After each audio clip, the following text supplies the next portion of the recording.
আসসালামু আলাইকুম এভরিওয়ান।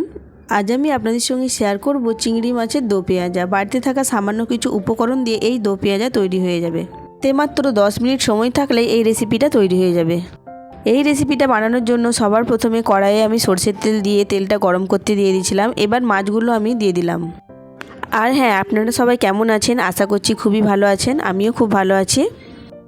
মাছগুলো দেওয়া হয়ে গেছে। এবার আমি নুন আর হলুদ দিয়ে মাছগুলো ভেজে নেব। অবশ্যই পুরো ভিডিওটা দেখার চেষ্টা করবেন। এবার খুব ভালো করে মাছটা আমি ভেজে নেব। হালকা করে ভাজবো, খুব বেশি ভাজবো না। মাছ খুব বেশি ভেজে নিলে চিংড়ি মাছ একদম শক্ত হয়ে যায়, এর স্বাদটাও নষ্ট হয়ে যায়। এই পর্যায়ে আমি এবার মাছটা তুলে নেব। এবার আমি আরও 2 চামচের মতো এখানে সরিষার তেলই দিলাম। চিংড়ি মাছ দেখবেন সরিষার তেল দিয়ে রান্না করলে বেশি টেস্ট হয়। যেহেতু আমি দো পেঁয়াজা বানাবো সেই জন্য তেলের পরিমাণটা একটু বেশিই লাগবে। এবার আমি এখানে মিডিয়াম সাইজের 3টে পেঁয়াজ দিয়ে দিলাম স্লাইস করে কেটে। পেঁয়াজটা খুব ভালো করে আমি নাড়াচাড়া করে নিচ্ছি। এবার আমি এখানে দিয়ে দেবো 3টে কাঁচা লঙ্কা। কাঁচা লঙ্কাগুলো আমি মাঝখান থেকে চিড়ে দিয়েছি। এবার আমি এখানে দিয়ে দেবো কুচি কুচি করে কেটে রাখা 2টো টমেটো দিয়ে খুব ভালো করে পেঁয়াজ, টমেটো, কাঁচা লঙ্কা নাড়াচাড়া করে নেব। পেঁয়াজটা কিন্তু আমি আর বেশি ভাজবো না। এবার দিয়ে দিলাম আমি লঙ্কার গুঁড়ো 1/2 চামচের মতো, আর হলুদের গুঁড়ো দিয়ে দিলাম 1/2 চামচের থেকে একটু কম, আর স্বাদ অনুযায়ী দিয়ে দিলাম আমি লবণ।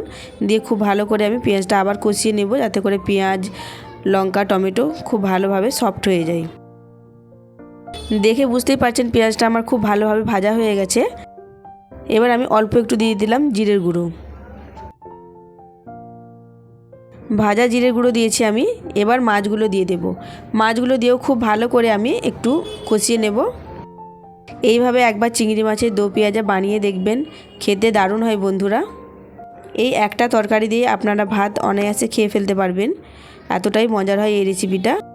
এবার আমি দিয়ে দিলাম পরিমাণ মতো পানি। দিয়ে খুব ভালো করে পানিটা এবার আমি ফুটতে দিয়ে দেবো। এখানে আমি আর কোনো রকমের মশলা ব্যবহার করব না, শুধুমাত্র বাড়িতে থাকা উপকরণ দিয়েই এই রান্নাটা তৈরি করে নিয়েছি। যখন ঝোলটা ফুটে কমে যাবে তখন আমি উপর থেকে ধনেপাতা দিয়ে দেব। ধনেপাতাটা দিলে খুব সুন্দর একটা ফ্লেভার বের হয়ে আসে। যদি ধনেপাতা হাতের কাছে থাকে তাহলে দেবেন, না হলে না দিলেও হবে। এই রান্নায় কোনো রকম ঝোল থাকবে না, একদম ঝোলটা মরে যেয়ে এরকম উপর থেকে তেল ভেসে আসবে। রান্না আমার পুরোপুরিভাবে কমপ্লিট হয়ে গেছে। এবার আমি একটা বাড়িতে তুলে নিয়েছি। দেখে বুঝতেই পারছেন কতটা লোভনীয় হয়েছে। চিংড়ি মাছের তো অনেক রেসিপি আমরা অনেক রকমভাবে খেয়ে থাকি, কিন্তু এইভাবে একবার ট্রাই করে দেখবেন, আশা করছি ভালো লাগবে। আর যদি ভালো লেগে থাকে তাহলে প্লিজ লাইক, কমেন্ট, শেয়ার করে দেবেন। আর যদি নতুন বন্ধু হয়ে কেউ আমার এই রেসিপিটা দেখে থাকেন তাহলে প্লিজ আমার চ্যানেলটা সাবস্ক্রাইব করে আমার পাশেই থাকবেন। পাশে থাকা বেল আইকনটা প্রেস করে দেবেন, যাতে করে নতুন কোনো ভিডিও ছাড়লে সবার আগে নোটিফিকেশান আপনার কাছে পৌঁছে যায়। আজ তাহলে আসি, ফিরে আসবো নতুন একটা ভিডিও নিয়ে। ততক্ষণ সবাই ভালো থাকবেন, সুস্থ থাকবেন। আল্লাহ হাফিজ।